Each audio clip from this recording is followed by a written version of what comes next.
ஐயா சுவாமி வந்து வேதங்களுக்கு கொடுத்த முக்கியத்துவம் பற்றி கொஞ்சம் சொல்லுங்களேன். சுவாமி வீட்டுக்கு 3வது வீட்டில் வந்து ஒரு வேதியர் இருந்தார். அவர் அப்பப்போ வந்து சாமி வந்து பார்த்து நமஸ்காரம் பண்ணுவார். அப்போ தேரடி மண்டபத்தில் சாமி உட்காந்துருப்பாங்க. உட்காந்தவொடனே அவர் ரிக்வேதம் சொல்லுவார். அவர் சுவாமி அவர்கிட்ட கேட்பார், சாமி கொஞ்சம் ரிக்வேதம் சொல்லுங்களேன் இந்த பிச்சைக்காரருக்கு அப்படின்னு சொன்னோன்னா அவர் கணீர்னு சொல்லுவார். அது சாமி கேட்டுகிட்டே இருப்பார். அது ஒன்று. சுவாமி வேதங்களை பற்றி சொல்லும்போது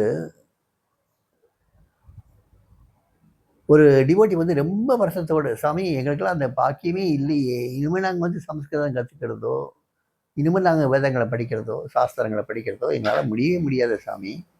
அப்போ எங்களுக்கெல்லாம் கதி விமோச்சனமே கிடையாதா அப்படின்னு சொல்லி கேட்கும்போது சாமி சொல்கிறாரு, சம்படி சேஸ், யாரோ சொல்கிறாங்க, வேதங்கள், சாஸ்திரங்கள், உபநிஷத்துக்கள், மற்ற சம்பிரதாயங்கள் இதெல்லாம் முடிக்கிறதுக்கு தேர்தலுக்கு 32 வருஷ காலம் ஆகும். இந்த 32 வருஷ காலம் வேதங்களையும் சாஸ்திரங்களையும் உபநிஷத்துக்களையும் படித்ததுக்கப்புறம் ஒருத்தர் தெரிஞ்சுக்கிறது என்னென்னா, எங்கள் அப்பாவுடைய நாமத்தினுடைய மகிமை தான்.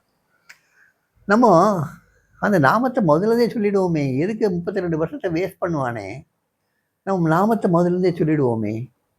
அப்பா நாமத்தை சொன்னாவே போதும், நம்ம வேதம் படிக்கணும்னு அவசியம் இல்லை, அதுக்குன்னு ஒருத்தர் இருக்காங்க, அவங்க பார்த்துக்குவாங்க அப்படின்னு சொன்னார்.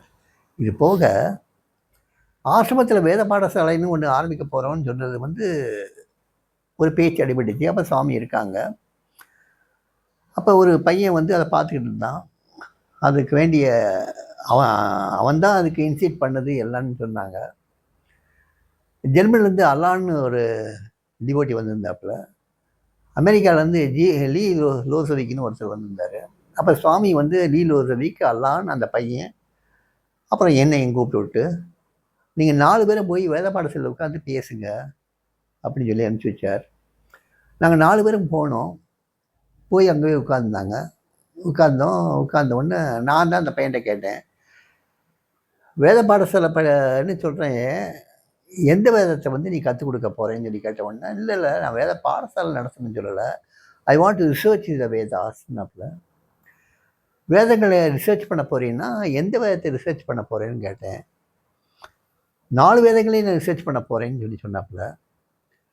ஐயா, ஒரு வேதத்தை கற்று தேர்ந்தவனை தேர்ந்தெடுக்கிறதே பெரிய விஷயம். அந்த வாத்தியாரே அவன் ஊரை விட்டு இங்கே வந்து வேதம் கற்றுக் கொடுக்க வருவானான்னு தெரியாது.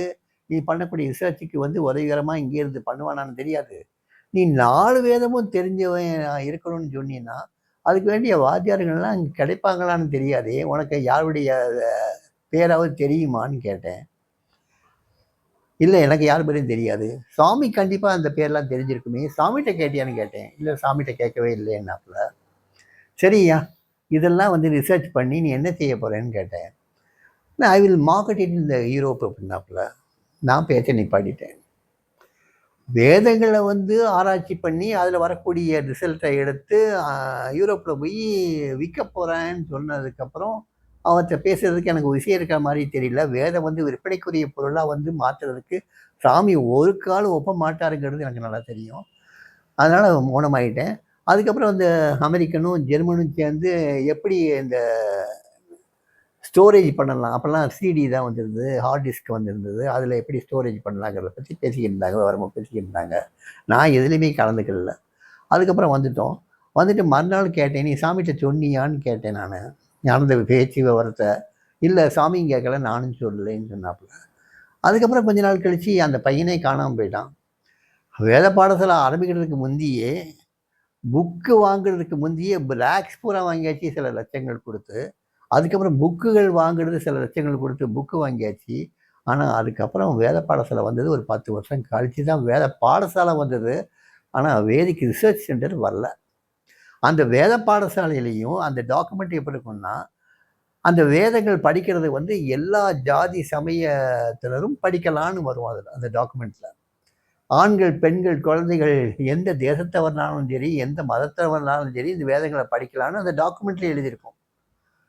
அதன்படி நடக்குதான்னு கேட்டால் அந்தபடி நடக்கிற மாதிரி எனக்கு தெரியல.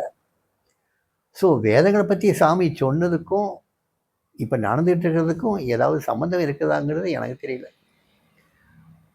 அந்த மாதேவகி வேத பாடசாலை டெஸ்ட் டீட்ல வந்து பார்த்தீங்கன்னா, எல்லாருமே வேதம் படிக்கலாங்கிற மாரி எழுதி, அதில சுவாமியும் கையெழுத்து போட்டிருப்பார். அது எப்படி எல்லாரும் ஏத்துக்குவாங்களா? ஒரு குறிப்பிட்ட சமுதாயத்தினர் தான் அந்த வேதங்கள் படிக்கலான்னு இருக்குமே. அது பெண்கள்லாம் படிக்கக்கூடாதுன்னு இருக்குமே. இதில வந்து ஆண், பெண் சகல ஜாதிகள சேர்ந்தவங்க சகல சமூகத்தினரும் அதில படிக்கலான்னு வந்திருக்கே. அது எப்படி சாமி அதுக்கு ஒப்புதல குடுத்தாரு? அப்படி ஒப்புதல் குடுத்தாருன்னா, அந்த மாரி தான் இப்ப வேத பாடசாலை நடந்துட்டு இருக்கா? எதுவுமே எனக்கு தெரியாது.